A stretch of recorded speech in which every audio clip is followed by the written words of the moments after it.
Imagine uma mulher que construiu um império vendendo de tudo online, mas destruiu sua família por causa de paixões secretas que ninguém esperava, inclusive com o próprio genro. Essa é a história de Maria Oliveira, uma rainha das lives de vendas no Rio de Janeiro, aos 48 anos, famosa por fechar negócios em minutos, rica como um rio caudaloso, mas vazia por dentro como uma casa abandonada à beira da praia. Maria acordava todos os dias no seu apartamento luxuoso em Copacabana, com vista para o mar agitado que parecia ecoar o turbilhão dentro dela. O sol entrava pelas janelas enormes, iluminando móveis caros e prateleiras cheias de produtos que ela vendia, de cremes para a pele, a panelas de cozinha, tudo saía voando das prateleiras virtuais com um simples "compra agora à tarde", agora na tela. Ela era a estrela das redes sociais, com milhões de seguidores que a chamavam de Rainha do Choro, porque fazia todo mundo chorar de emoção ao contar histórias sobre os produtos, misturando drama pessoal com vendas espertas. Mas atrás daquela tela brilhante, Maria sentia uma dor como uma faca cravada no peito, um vazio que o dinheiro não preenchia. Seu marido, João, era um homem na mesma idade dela, bonito ainda, sem barriga saliente ou careca brilhante, mas sem ambição alguma. Ele vivia de gastar o dinheiro dela, saindo para bares com amigos, jogando futebol na praia e flertando com garotas jovens que trabalhavam nos quiosques. "Eu faço o meu, você faz o seu", era o que Maria dizia quando as amigas perguntavam como ela aguentava. Para ela, o casamento tinha virado uma parceria fria, como dois estranhos dividindo o mesmo teto. João não trabalhava, só pedia mais grana para investir em hobbies, e Maria dava, porque era mais fácil do que brigar e admitir que o amor tinha secado como areia quente no sol do rio. Os filhos eram o orgulho dela, ou pelo menos era o que ela dizia nas lives. Pedro, o mais velho, com 29 anos, trabalhava no setor público, na prefeitura, casado com a filha de um diretor importante para facilitar promoções. Mas o casamento dele era uma farsa, como um carnaval sem samba. Ele tinha amantes, a esposa também, e eles mal se viam em casa. Ana, a caçula de 26 anos, seguia os passos da mãe, fazendo lives vendendo maquiagens e roupas, morando ainda com os pais porque é mais prático. Ela tinha se casado jovem, mas o marido não durou, e agora Ana vivia entre festas e postagens no Instagram, fingindo uma vida perfeita que Maria sabia que era só fachada. Você já sentiu esse vazio, mesmo tendo tudo? Como se o sucesso fosse uma onda grande que te leva para cima, mas te deixa cair sozinha na areia? Me conta nos comentários de onde você está assistindo: Rio, São Paulo ou outro canto do Brasil. Se curtiu o gancho, se inscreve no canal para não perder o drama que vem por aí. Tudo mudou quando Maria começou a sentir que precisava de algo mais. Aos 48, ela olhava no espelho e via uma mulher ainda bonita, com corpo em forma, graças a horas na academia e tratamentos caros, maquiagem que escondia as rugas como um véu leve, mas os olhos traíam, uma tristeza profunda, como o oceano escuro à noite. Ela parou de fazer lives todos os dias, delegando para uma equipe de vendedores jovens que chamava de Meus Guerreiros. Com o tempo livre, Maria viajava sozinha para São Paulo, onde o agito da cidade grande a fazia se sentir viva de novo. Spas, restaurantes chiques, noites em bares badalados. Era ali que ela procurava preencher o buraco no coração. Numa sexta-feira à noite, em um bar elegante no bairro de Jardins, em São Paulo, Maria sentou no balcão, pedindo um drink forte, um martini seco que queimava na garganta como fogo purificador. Vestida com um vestido verde justo que realçava suas curvas, ela parecia ter uns 35 anos no máximo, graças à maquiagem habilidosa e ao corpo tonificado. Um rapaz se aproximou, alto, moreno, com tatuagens discretas nos braços e um sorriso branco que iluminava o lugar. Ele era Lucas, 28 anos, um modelo aspirante que vivia de bicos em lives e fotos para marcas pequenas. "Você parece sozinha aqui, mas não parece precisar de companhia", ele disse, com voz suave como brisa de verão. Maria olhou para ele escaneando como se fosse um produto na prateleira. Bonito, jovem, cheirando a perfume masculino fresco. E você parece o tipo que acha que toda mulher precisa de um salvador. Ela rebateu, com um sorriso irônico, mas sentindo um formigamento no estômago, como borboletas acordando depois de anos dormindo. Lucas riu, sentando ao lado dela sem pedir permissão, e eles começaram a conversar. Ele contava sobre sonhos de fama, ela falava de negócios, sem revelar muito.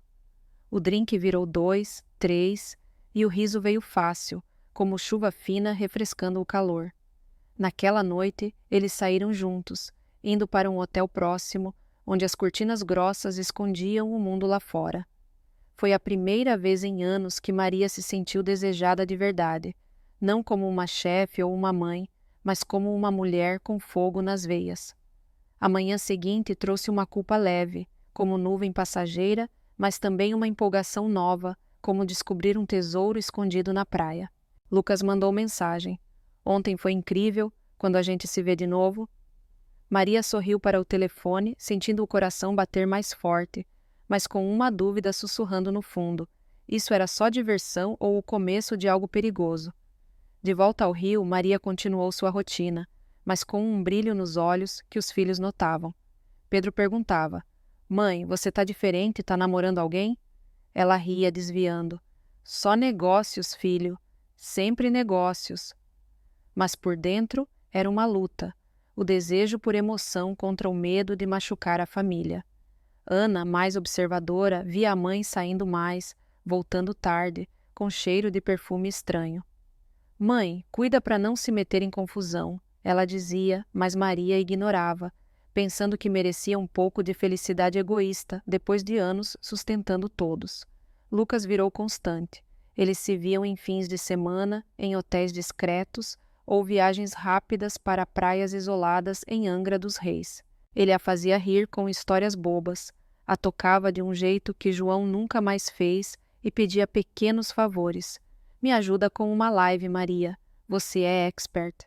Ela dava, contratando-o para gerenciar parte das vendas online, dando-lhe um carro novo como bônus.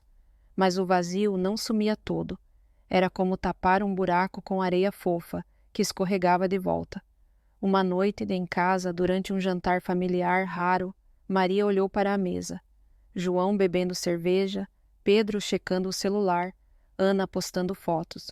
O silêncio era pesado como chumbo, e ela sentiu uma lágrima teimosa no canto do olho. "Por que a gente não conversa mais?" perguntou, voz tremendo como folha no vento. Ninguém respondeu direito, só murmúrios. Naquela hora, Maria decidiu que não aguentava mais fingir. Mandou mensagem para Lucas: "Vem me buscar amanhã, vamos fugir para o fim de semana." No dia seguinte, enquanto arrumava a saná e camava a mala, Maria sentiu uma mistura de empolgação e medo, como pular de um penhasco no mar. Lucas chegou no carro que ela deu, buzina alegre ecoando na rua.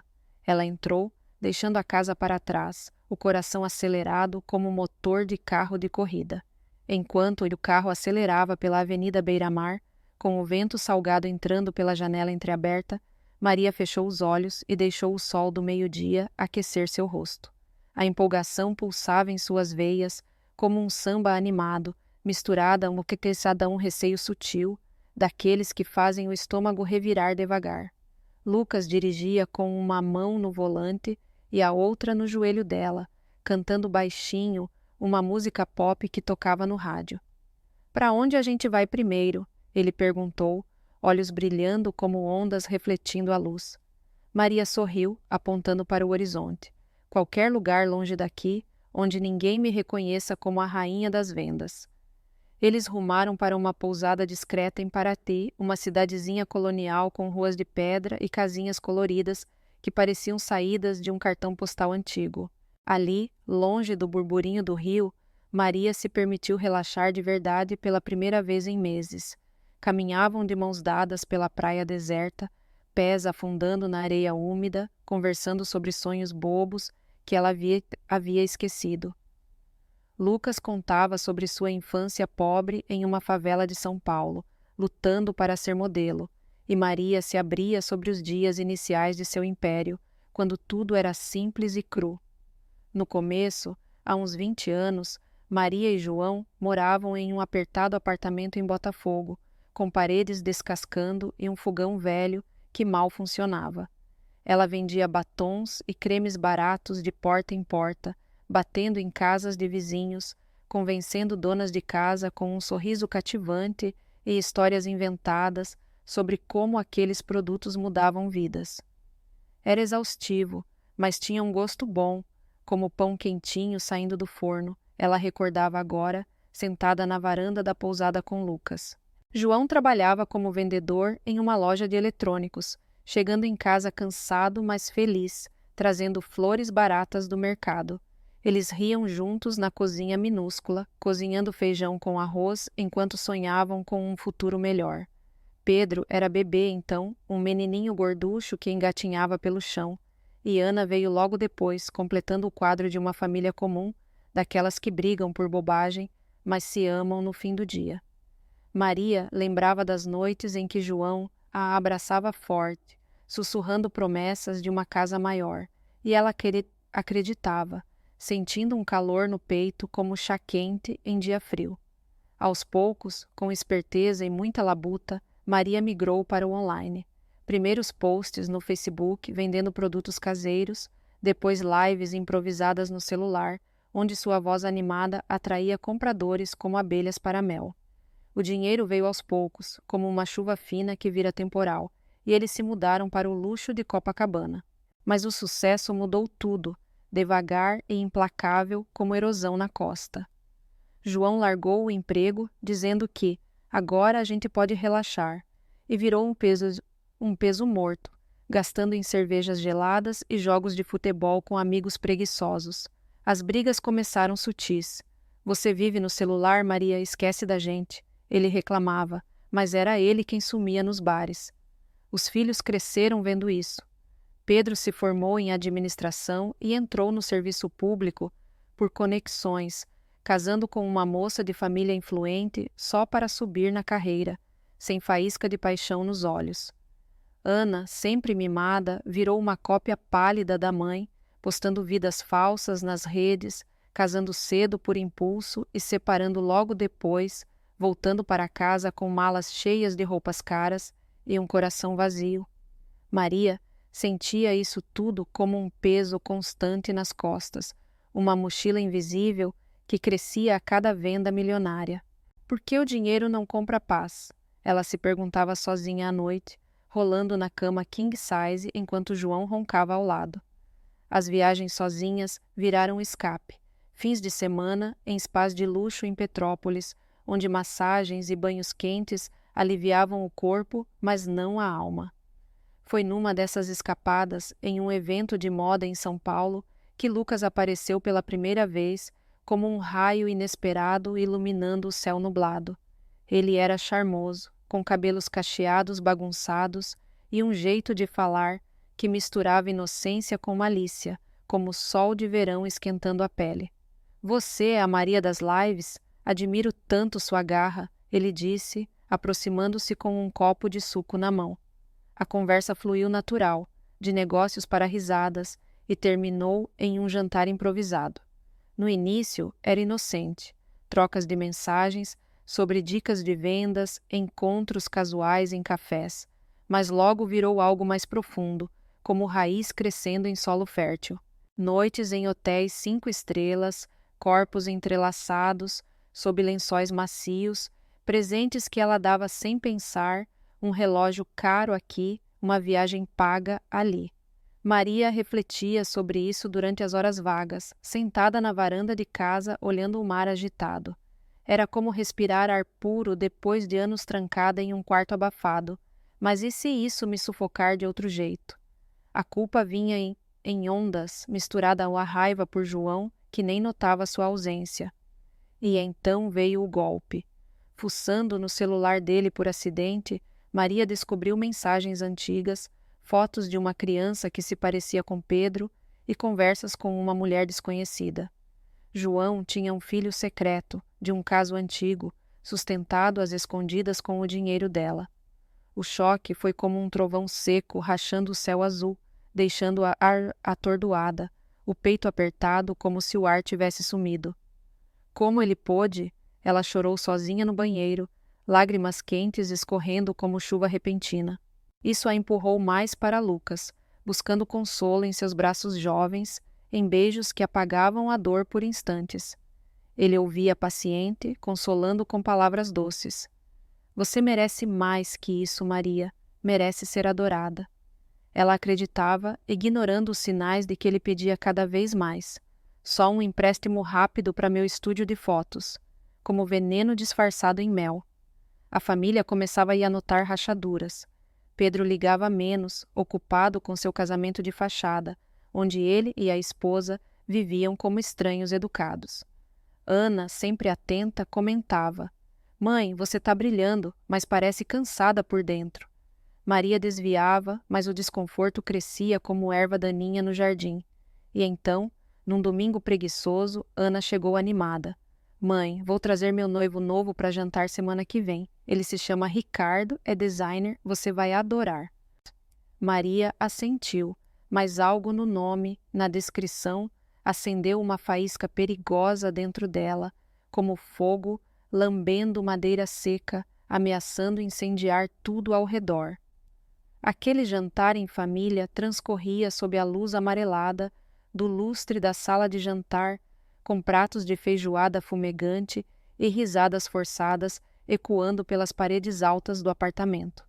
Ricardo sentou-se à mesa com um ar confiante, vestindo uma camisa social impecável, seus olhos castanhos fixando-se em Maria por frações de segundo a mais do que o necessário.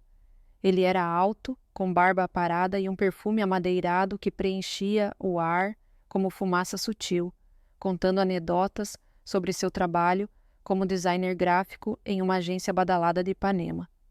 Ana sorria orgulhosa ao lado dele, mas Maria sentia um calor subir pelo pescoço, uma inquietação que se espalhava como tinta em água limpa, tornando tudo turvo e irresistível.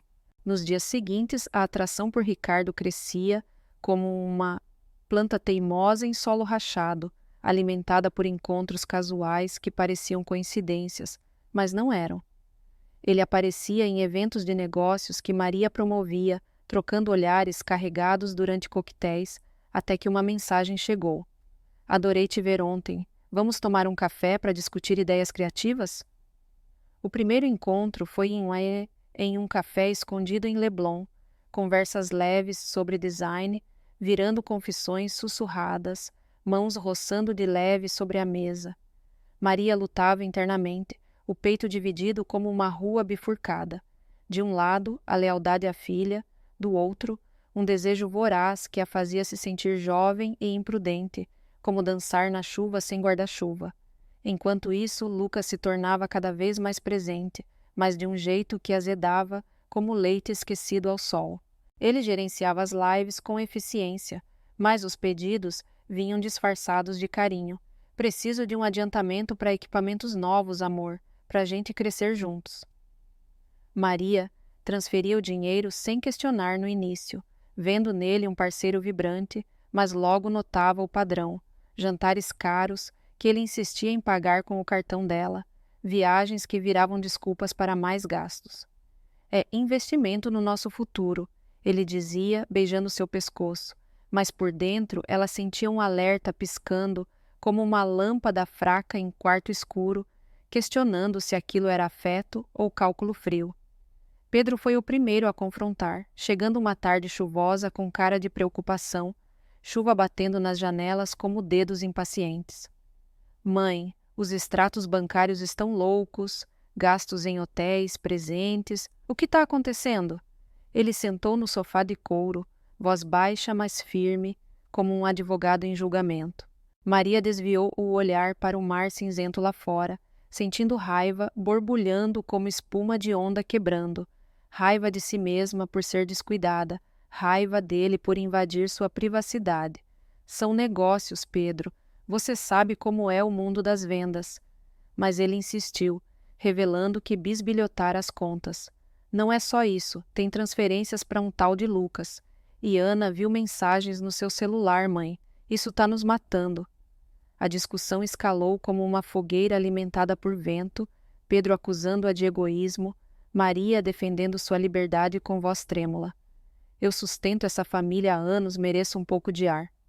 Ana entrou no meio, olhos vermelhos de choro contido, segurando-se o telefone como prova. Mãe, quem é esse Ricardo nas suas conversas? Ele é meu noivo.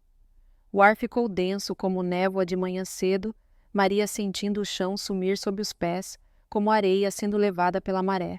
Ela negou no início, mas as mentiras desmoronavam como castelo frágil, e a verdade veio aos pedaços. Sim, ela se encontrava com Ricardo em apartamentos alugados no centro, momentos roubados que a faziam pulsar de vida, mas agora cortavam como lâminas afiadas. O clímax explodiu em um jantar improvisado para resolver as coisas, com João presente pela primeira vez em semanas, cheirando a cerveja velha e indiferença. Pedro largou a bomba. Pai, eu sei do seu filho secreto, aquele que você esconde há anos. João empalideceu como folha seca, gaguejando desculpas vazias, enquanto Ana gritava para Maria. Como você pôde trair a mim, sua própria filha? Os pratos tremiam na mesa com os socos de punho fechado, vozes se sobrepondo como ondas colidindo, ecoando pela sala como trovões em caverna profunda. Maria se levantou, lágrimas escorrendo como riachos silenciosos, defendendo-se com voz rouca. Eu só queria sentir o sangue correndo nas veias de novo, depois de anos morta por dentro. E naquela noite, sozinha no quarto, Maria mergulhava em camadas de tormento, ódio por suas escolhas impulsivas, dor pelos filhos feridos como animais machucados, mas uma centelha de força surgindo, como broto verde rompendo o concreto. Ana, em reação, começou a se encontrar com um colega de trabalho, traindo Ricardo em segredo, sentindo uma vingança amarga como o café sem açúcar. Pedro, por sua vez, confrontou a esposa sobre o casamento sem alma, abandonando-o em uma conversa seca, como terra árida, buscando liberdade pela primeira vez. Maria refletia no escuro. Quando o fundo do poço chega, algo grita para subir. Mas o twist veio inesperado, como um raio bifurcado. Distraída pelos affairs, ela clicara em um link falso em um e-mail de investimento seguro, perdendo metade da fortuna em um golpe cibernético que a deixou atônita, contas congeladas e credores batendo à porta. As brigas familiares viraram furacão, com acusações voando como folhas no vento forte. Pedro culpando-a pela ruína financeira, Ana pela traição emocional, João pela ausência crônica. Maria enfrentava todos, voz ecoando pela casa. Eu errei, mas não sozinha. Nós todos nos perdemos nesse luxo vazio. O mundo parecia desabar ao redor dela, paredes tremendo como em terremoto, mas dentro, uma voz sussurrava por mudança, como um sussurro de vento anunciando calmaria após a tormenta. E quando ela pensou que o caos não poderia piorar, o telefone tocou com uma ligação anônima, voz distorcida revelando mais segredos enterrados, forçando-a a encarar o abismo de frente. O toque insistente do telefone ecoava pelo apartamento silencioso, cortando-lhe o ar carregado de tensão como um sino fúnebre em meio ao silêncio da noite. Maria atendeu com as mãos trêmulas, a voz do outro lado distorcida por um filtro eletrônico, revelando o impensável. Lucas não era apenas oportunista, mas parte de uma rede de fraudes, usando seu nome para atrair investidores falsos, e agora fugia com o restante do dinheiro que ela transferira, deixando um rastro de dívidas que ameaçava engolir o que sobrou de sua fortuna. O choque a derrubou no sofá, como se o peso do mundo inteiro tivesse caído sobre seus ombros, mas em vez de desabar em prantos, uma clareza fria surgiu, como o primeiro raio de sol rompendo nuvens escuras após uma longa tempestade. Dias depois, com as contas bloqueadas e credores ligando sem parar, Maria reuniu forças para agir, marcando uma sessão de terapia em grupo em uma clínica discreta nos Jardins de São Paulo, um lugar simples com paredes bege e cadeiras em círculo, onde pessoas comuns dividiam feridas profundas. Ali, sentada entre estranhos que contavam histórias de perdas e renascimentos, Ela se abriu pela primeira vez sem máscaras, voz baixa como sussurro de folhas secas. Eu construí um castelo de ouro, mas enterrei minha família nas fundações. O terapeuta, um homem calmo com óculos redondos, guiava o grupo com perguntas suaves, ajudando Maria a dissecar camadas de culpa e desejo, como quem descasca uma cebola, revelando o cerne podre, mas ainda salvável. Pedro foi o primeiro a responder ao chamado dela, aparecendo na porta da clínica com olhos cansados, mas decididos, como um náufrago avistando terra firme. Ele havia deixado o emprego público, rompendo o casamento de conveniência em uma conversa honesta que libertou ambos, e agora planejava um pequeno negócio de consultoria online, usando as lições de vendas da mãe para algo honesto e próprio. Mãe, eu te culpei, mas eu também me escondi atrás de títulos vazios. Ele confessou durante uma caminhada no Parque Ibirapuera, folhas outonais caindo ao redor, como confetes de um adeus. Maria apertou sua mão, sentindo um laço se refazendo, frágil como fio de seda, mas resistente o suficiente para suportar o vento. Ana veio em seguida, após semanas de silêncio gelado, encontrando a mãe em um café simples, perto da Avenida Paulista, com xícaras de café fumegante entre elas, como ponte improvisada. Ela havia terminado com Ricardo em uma briga feia, descobrindo suas mentiras em mensagens antigas, e agora namorava um professor de artes que havia além das postagens perfeitas, alguém que a fazia rir de verdade, como gargalhadas ecoando em rua vazia. Você me machucou, mãe, mas me ensinou a não fingir felicidade. Ana disse, lágrimas misturando-se ao vapor do café, e Maria abraçou-a forte, o perfume familiar da filha trazendo memórias de noites antigas, quando tudo era simples e puro.